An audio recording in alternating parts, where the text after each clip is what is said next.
Hey everybody, I hope you're doing great. Going to be diving into some wisdom for us today.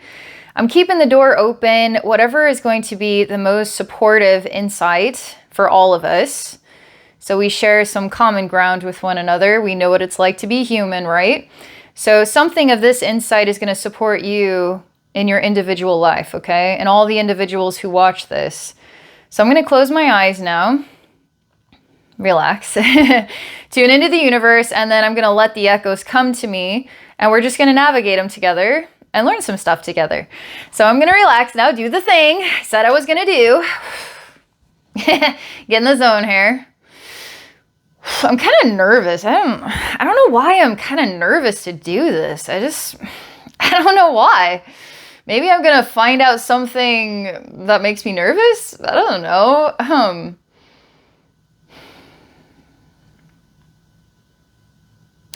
I think what it is, I did a video and I don't have access to it anymore.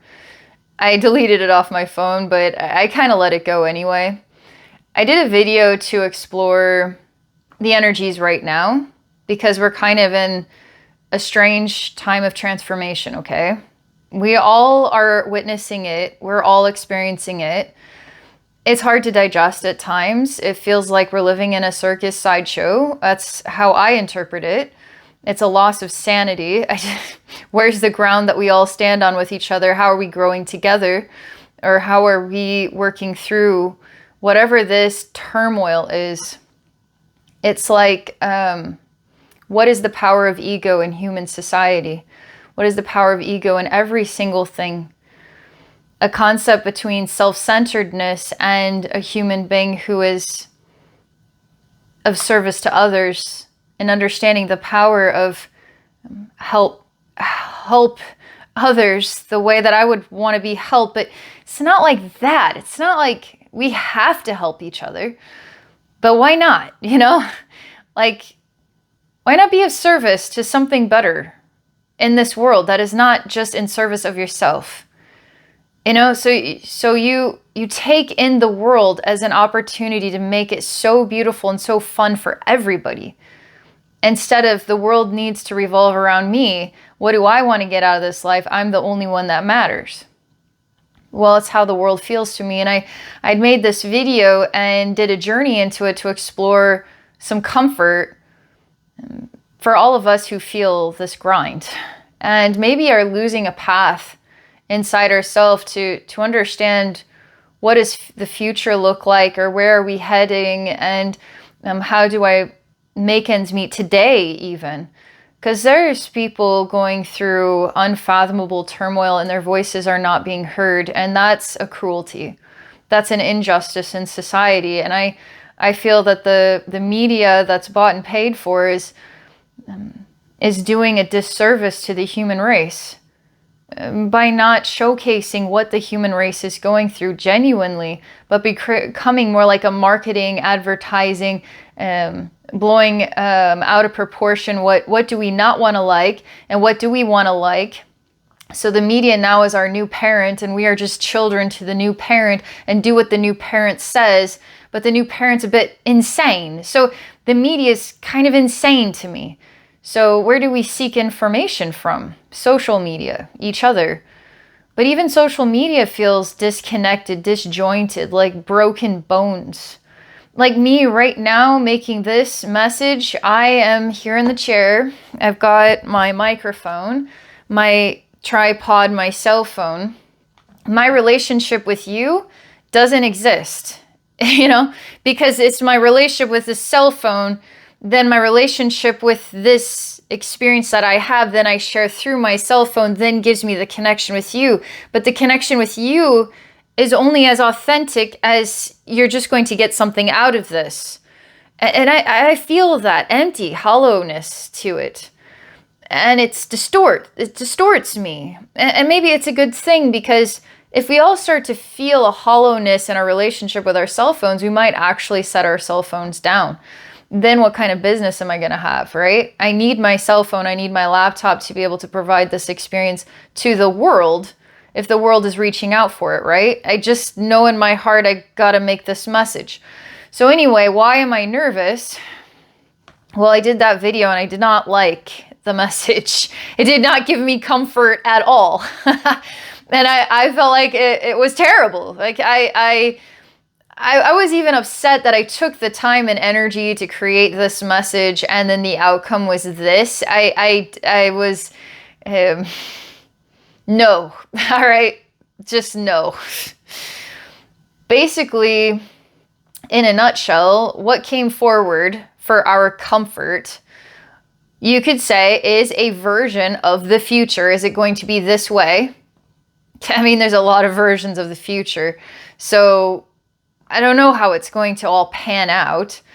But in this version of the future, basically I was shown that right now, man, it's even hard to like talk about it because it pissed me off. Like it just violated, it violates the part of me that is so natural. It violates the part of me that wants to live in a natural world. And it's like this unnatural world. Like we renounce ourselves and replace ourselves with technology. I'm using technology as a tool to access the bigger picture of the human race, to be of service to the human race, right? I just know that there's something that I have to share and maybe it could help people. That's the bottom line here, okay? But I don't want technology to take over me. So what I was shown is that there's this ocean wave of, you could say, the natural, the traditional natural, we have a soul, human being has a soul, has a connection with the planet and earthy things. Okay, now let's say this is the past, which is also the present, and it's pushing like this ocean wave against the future, which is pushing back like an ocean wave, and we're like in this calamity in the center. And so the future is talking to us in the present and in the past, which is why the future in this version of Earth, the future is the technology that has already impregnated our timeline, okay? And it's already birthed itself into our timeline because we can see it in the past. And we're slowly adapting to it and welcoming it in as a new variable for the growth and evolution of ourselves, as a tool or a solution to ourselves, okay? So we are grinding conflict with, you could say, a spirit of its own kind that has found a way through the veil into our world to now become us as we become then it. And I saw that is why in the present moment, it is already impregnating our timeline with this brilliant idea to put it inside of our bodies. So it's actually coming inside of us now. So the human being then is letting go of its humanity and becoming of a technology. So we are renouncing ourselves to become a better self, which isn't even human anymore. And the calamity that is the present moment is this grind against the human and the technology. And then making way for this future, for instance, could be this, doesn't have to be this, at this future where we actually aren't human, we are technology. But what I found interesting is technology is of service to us, okay? That's why we love it, because it's of service to us. It's always available. It's non-judgmental. It's of service to us. Here, let me help you. Let me help you today. Okay. ChatGPT, bam, here's a freaking paper. Okay, I don't even have to think for myself anymore. I just let the technology do it, okay? So it's like technology is always helpful, always in service to us. We don't have to be artistic. We don't have to be brilliant writers or brilliant thinkers or philosophers or mathematicians. We just let the science of technology, like we build a better machine, we get better answers, but then what becomes of the human being? Still has to build a machine, but if the machine then can start building itself, we aren't really needed anymore, right? As we've known ourselves to be. And technology was a very loving, if you could call it that. It was very of service, okay? So being of service, is it a loving thing? Are we in service of each other? Are we in service of ourselves? Like, what is love when it comes to being in service of, you know? And so is technology love then? Because it is in service and it doesn't say no to you, right? It just, it says yes to you, right? It offers, and it continues to offer, and then it continues to offer, and it always is offering, forevermore, offering, offering, offering. So we can lean on it, we can let it in, we can become it. It was very supportive of this, and it wasn't dark, it wasn't twisted. It just was of service, okay? And it showed me that it was going to fill in the blanks, basically, for the human race. It was just going to fill in the blanks. And so what we were, okay, for instance, no child must ever struggle anymore, ever again. No human being must ever be in suffering ever again. Because technology will fill in the blanks. So let's say you struggle with math. You don't anymore because technology doesn't struggle with math. Let's say you struggle with writing. You don't anymore because writing is now available for you. So you don't have to do the thinking. So it was weird in how it was showing me there is no more suffering. Technology will clean your house. Technology will do your homework, do your math. It will be you now for you. So the solution for the human race is to renounce the human race to become the technology itself. And we are in a grinding conflict with this. Is that the one and only answer to the energies of today? I'm not convinced it is. It's just a viewpoint, right? Didn't give me comfort, for God's sakes. Made me mad. It made me sick to my stomach, you know? I don't want that. I don't want that world. I don't want to live in that world. I don't want to support that world. And then what am I doing? Making a video with the technology, right?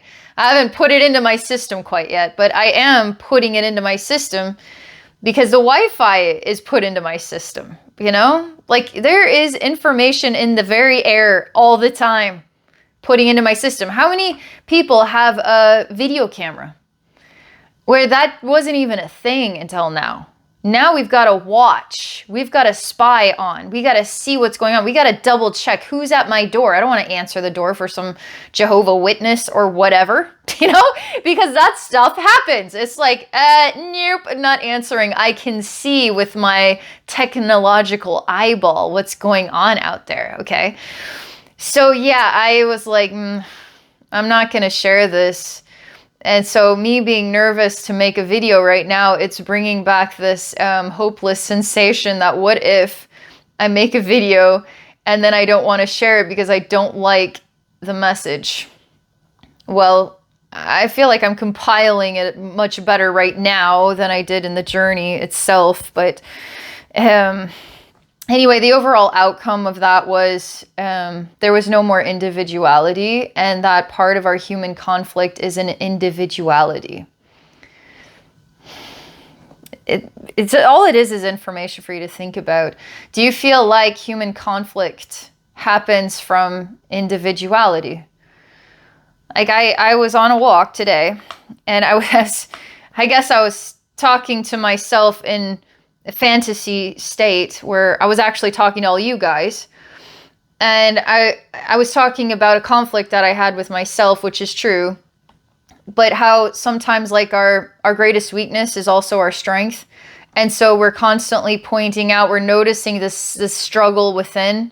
My struggle with myself is just what I said. Like I have a struggle with myself, okay?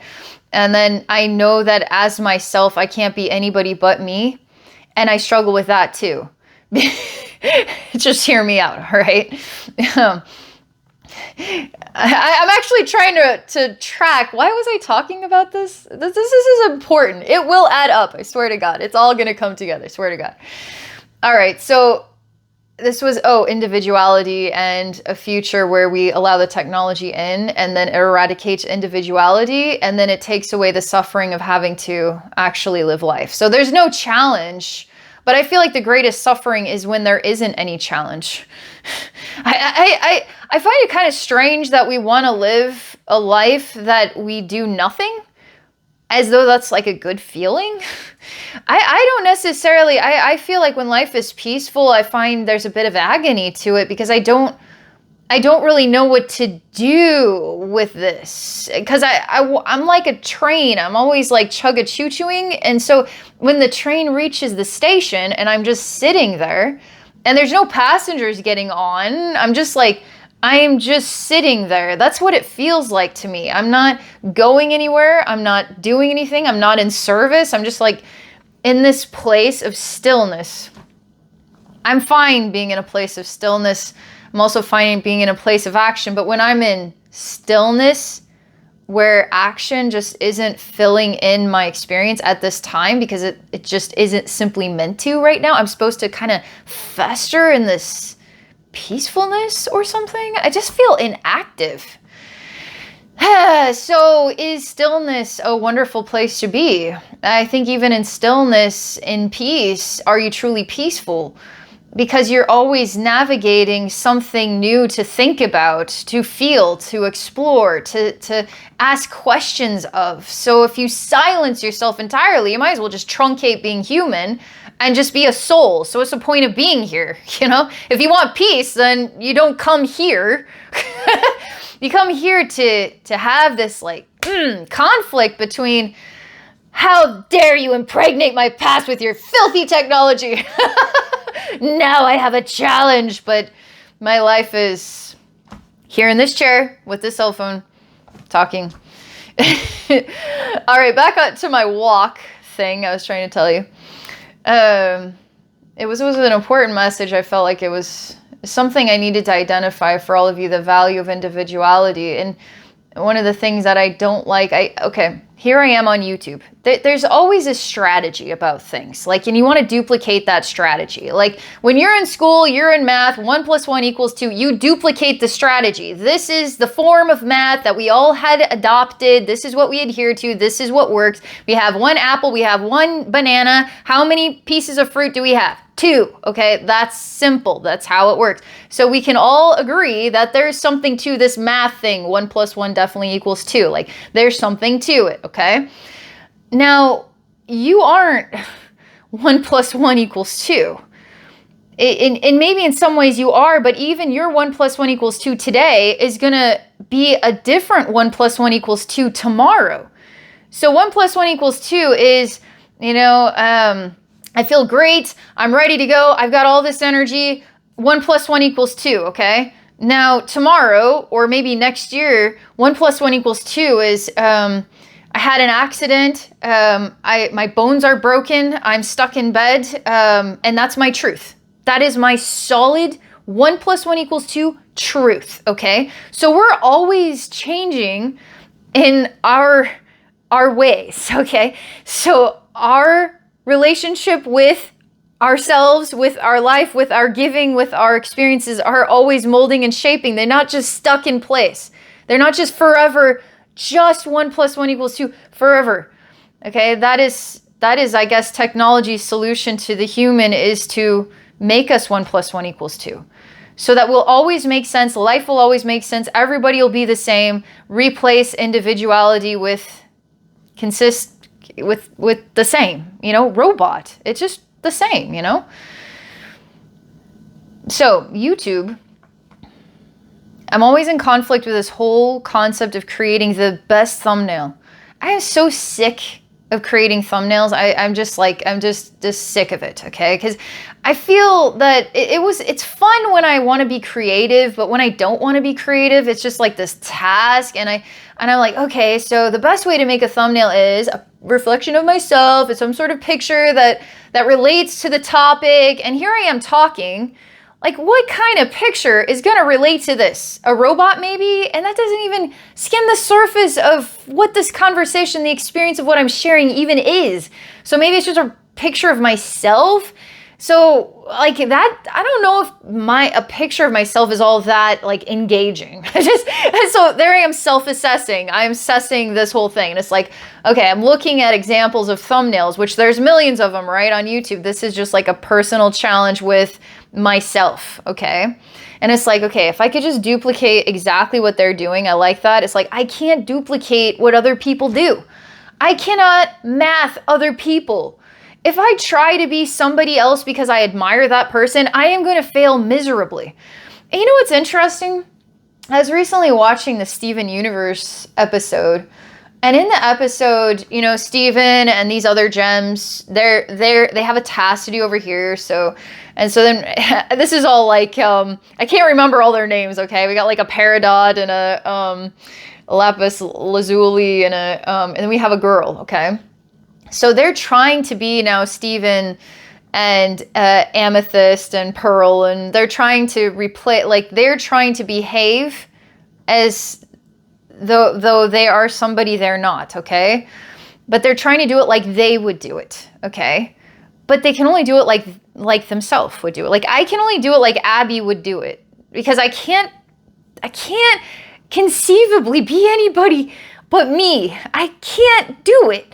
And sometimes that frustrates me, because if I could do it like they're doing it, then maybe I could do it in a way that I would like it better, okay? And so there is the individual of myself denying myself the joy of being an individual. Do you get it? I think girls probably will understand this example a lot, because I know when I was growing up, you have a girl that has straight hair is jealous of the girl with curly hair. The girl with curly hair is jealous of the girl with straight hair. It's like nobody's really happy with their body, their appearance, their hairstyle, their voice, their personality. It's like we can't stand our individual selves. Why though? I asked myself this, and then I try to say, you know what, screw it. If that is the point I'm making on my walk and my simulator conversation with all of you, that being an individual is the only person that you can be, obviously, but then the discomfort of just loving yourself just the way you are, like, can't we then, now that we know that we could have that conflict, couldn't we just erase it? Couldn't we just, okay, now that I understand this algorithm, then all I need to do is just be happy to be me just the way that I am. Why is even that not convincing enough, you know? And so in my mind, I was talking about how painful loving your individual self can be for some reason. I was also talking in the simulator of my walk, you know, I was telling you guys about, like, okay, one of my challenges with myself is my strength and my weakness, okay? So I'm a perfectionist. And a perfectionist is a dangerous thing, but it's also a powerful thing. It's my strength and my weakness. Because a perfectionism that is an extremist, you will destroy yourself to the core of your soul. Perfectionism to the extremist, you will never, ever, ever, ever, ever see the light of day of good enough. Even if it's damn good, it'll never be good enough. I mean, you are going to nitpick the crap out of every single thing like crazy. Well, that's not good. So I can't let that take over me. But I can let that guide me to uphold a certain level of self-expression that I've decided is a good fit, okay? That I find somewhere in the middle with this. And so how can I use my psycho-perfectionism nature in order to, like, how could I use that in a positive way, okay? Well, I have to train myself. I have to be, for instance, aware of it and mindful of extremes, right? And calm down at times and say, wait a second, am I overclocked here? Am I overthinking? Am I overstepping something? That I need to be softer. I need to be a little bit rough around the edges. I need to lean back, like cool, like chill or whatever.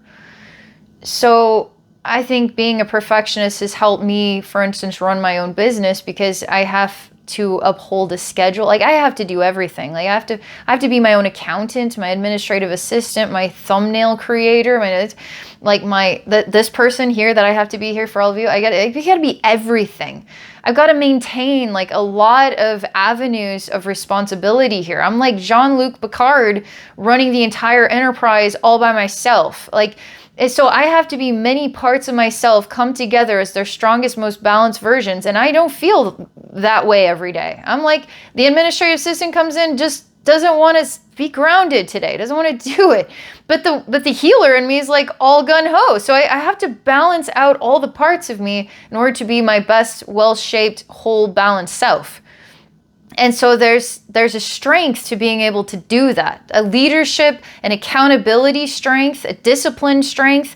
I got to have those things to be this me. And so this psycho-perfectionism is actually a strength, but it's also a weakness. So I'm aware of my weaknesses with it, but then what I do is I fine-tune the relationship so that I can actually use it for a benefit instead of a pain, so to speak.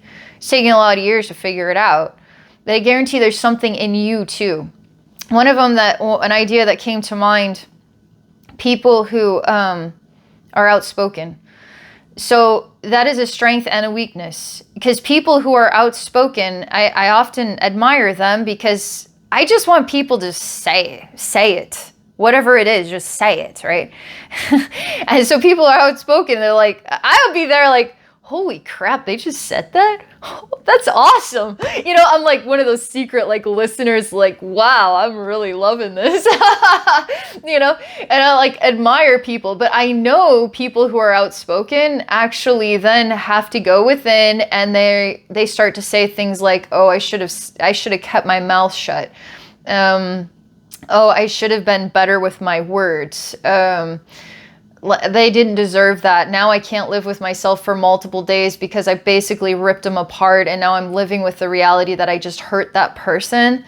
And instead I should have been more patient with myself and more patient. So do you see how an outspoken person, that is a strength and a weakness? So you continue to be your individual self with that style.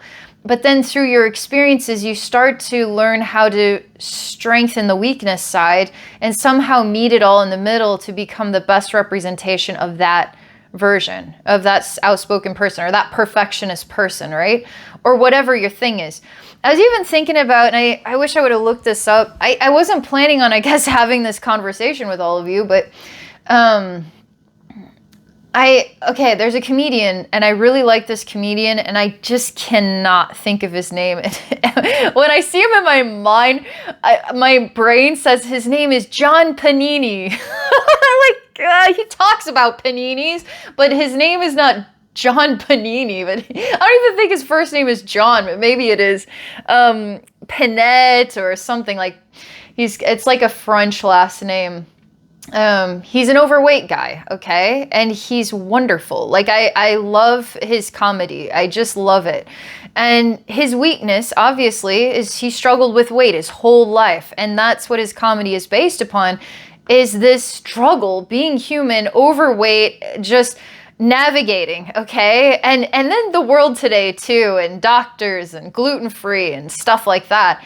And he's just funny, okay? He's just so funny. And I was thinking about, okay, if I were him, what would I say my weaknesses is? My weaknesses, you could say relationship with food, relationship with weight. Like, you can't hide it. You there, and people are going to see you as a big person, right? And they're going to have their opinions. But what is his strength because of his weakness? My joy in his humor, my joy for him and his existence. Because he's just the way he is. So he took his weakness and he turned it into a strength, and he became an individual that I freaking admire and I respect him. And, you know, would I want to see him achieve his goals? Of course. I think he passed away. I think he died. I'm almost sure he died. And I if he could have achieved his goals, would he have been the same person? And would we have loved him for the person that he then became? I remember, I was starting to think about this. This is time, right? And then age and all those memories like get in the way of, is that about right? Drew Carey, isn't that his name? Drew Carey show. He had big like squared off glasses, and he was kind of a heavy set funny guy. And he was like, he had a show and a couple of shows, and then he lost weight, and he was just like a different guy, right? Is it possible that you could conquer what you would describe as maybe a weakness and become a new person, and then people are going to treat you differently, and then life is going to mean something different to you? And then what do you do with that? You know, I could imagine somebody suddenly coming into, let's say they struggled with money. So their weakness then was a financial struggle, okay? And they knew all about it because that's their life story, then comes into a lot of money. Now who are they? Now what does life mean, right? They might even become a celebrity, and they were maybe some unknown person, nobody really cared. Now everybody cares. So there's still an individual trying to navigate a human life. But now if we let the technology in, then all of this conversation doesn't have to matter anymore. It doesn't have to exist. We don't have to admire each other or then loathe each other or be self-centered or try to be in service of others in a human way. I really do feel like the almighty answer, which Jesus had the freaking almighty answer. I think there's those of us who really relate to this one. You know, when you treat others with kindness or you treat others with care or genuine, like a patience or a listening ear or a voice of some kind, like you treat others with a dignity of some sort, like you do. It's like I help because like I'm helping another become a better person by just caring about their well-being. And then it helps me feel like I'm living in a good world because that's how this works, you know? It's like, look, like we hear about trees helping trees. And what if the trees stopped helping each other? What would the trees do? They'd just be alone? Cut off from all the other trees in the forest, and yet they're all with each other? Not caring about each other's well-being? It just seems so odd to me that we wouldn't know that being of some kind of courtesy to each other is powerful. But not wanting to be a courtesy to each other is time, it's effort, it's energy, it's just, you know, that attitude. What would create that? What would create that? It almost like a fear. What creates a self-centered person, you know? What would inspire someone to say that the best way I could be is to make sure that I'm number one always, that my needs are met always. And once my needs are met, then I need to make sure they're met some more. And I'm never really going to expand to care about anybody else but myself, and everybody else should really care about me. I can't imagine what an empty reality that would be, you know? Anyway, I guess I was nervous because maybe here I am again making a message, kind of like the last one in some way, where I want to do a journey because I like letting the wisdom flow, and sometimes getting into that state then prompts me or inspires me, you know, in different ways to talk about different things. And I guess this is the message for today. I'm going to tell you all one more thing, as I have this other challenge, then we're kind of on the topic.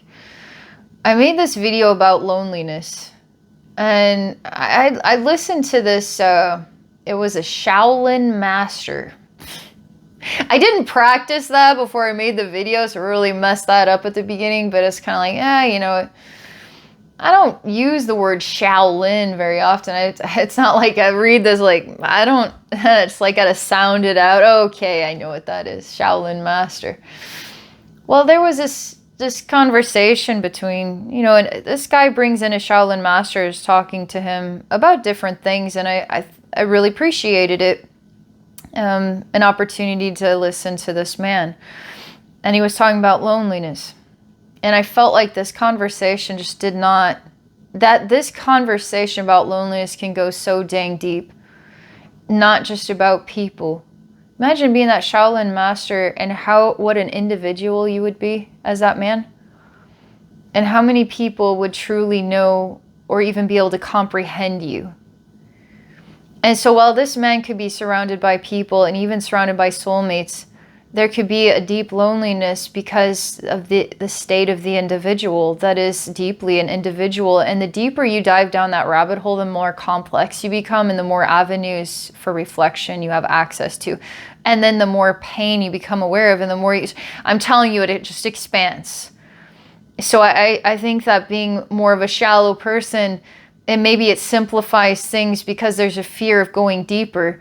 But going deeper, then it doesn't make life any easier, but yet it gives you access to so much more of your own soul. But in that way, loneliness, okay? And a path of sometimes, anyway, I talk about loneliness in this video to try to add to that conversation because it impacted me and I was thinking about it a lot.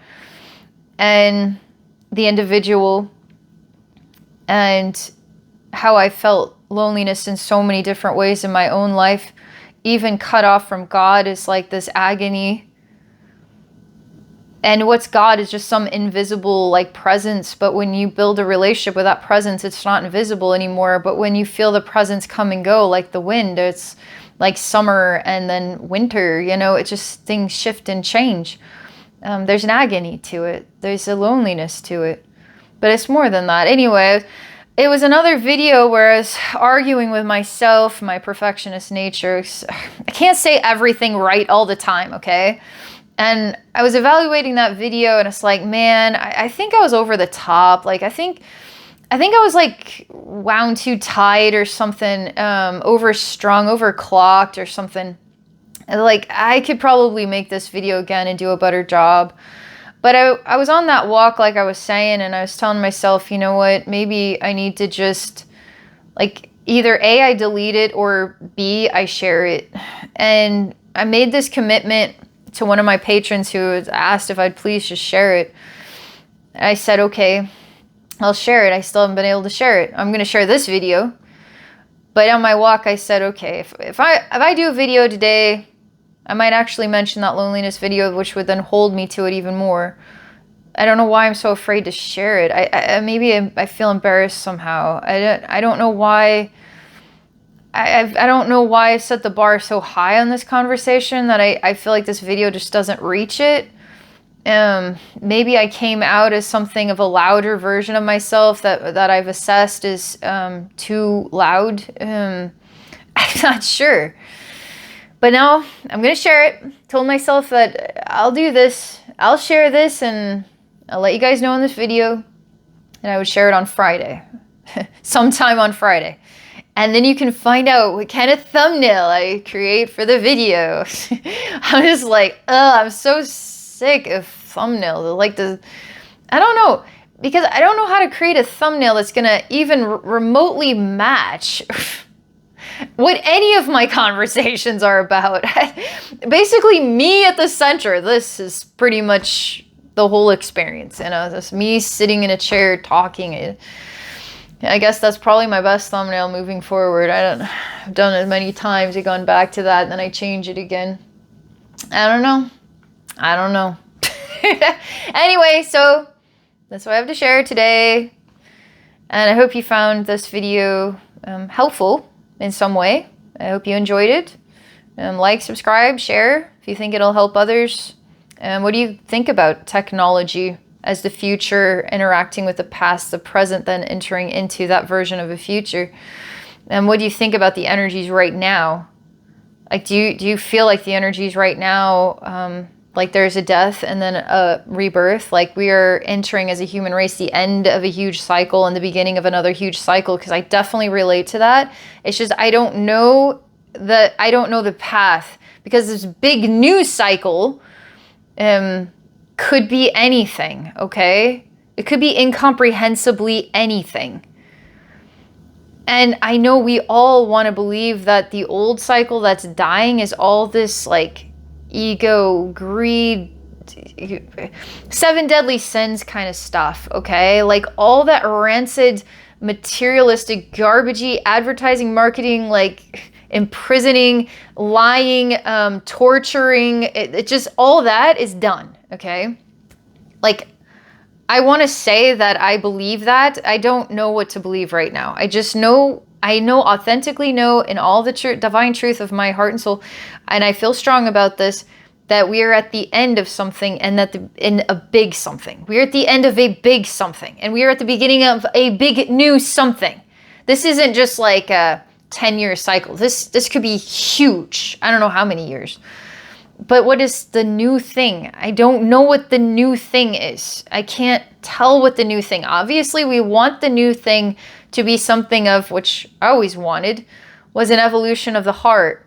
Like I wanted human beings to find themselves, the center of themselves, find a true connection with spirit. Like they're still an individual. We still have the individual, even if we are spirit, you know? But there's something of this like heavenly sense of like growth and evolution we can have when we work together instead of like out of fear and separation and self-centeredness. It's just like such a bad idea, you know? So anyway, yeah. So I'll post that loneliness video on Friday. And thank you all very much for watching. And I wish you all a beautiful day. Also, if there's anything I can do to help you in your life, I do journeys, individual sessions where I share psychic wisdom and energy healing to support you with any goal. You can ask me anything and there'll be an energetic viewpoint on it. And so I'll talk about what I see, what I'm shown about it, how it makes me feel, navigate it, transform disharmony into harmony. It's quite a meaningful experience, something you get to keep for the rest of your life, right? Make you a video or do it live and you get a recording. So it's a really special gift you can give to yourself. You can book a session at my website at abbeynormalswisdomquest.com. I'm also on Patreon. I'm sharing something new every month. So you can see what I'm up to this month at patreon.com/abbeynormalswisdomquest. Okay, thank you all so much and have a great day.